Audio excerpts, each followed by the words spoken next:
Nikuachie neno la Bwana Rais Ruto. Neno la Mungu linasema katika Zaburi ya 121 mstari wa 7 mpaka wa 8.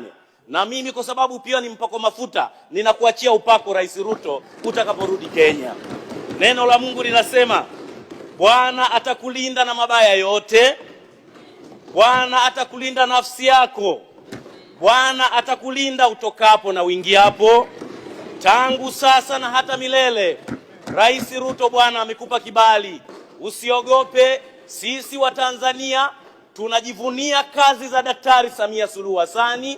Sisi wa Tanzania tunathamini kazi na mageuzi makubwa rais wetu aliyefanya katika nchi hii. Na kwa sababu wewe umechagua kumwamini rais wetu kama dada yako, sisi wabunge wa Tanzania, ni nani tusikuombee wewe ushinde uchaguzi wako mwakani.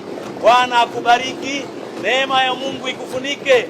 Malaika wa Bwana wakuatamie. Nenda shujaa Ruto. Tutakukumbuka wa Tanzania. Sisi ni damu yako. Sisi ni mifupa yako. Bwana akubariki na kutengemaza katika jina la Bwana. Asante Rais Ruto.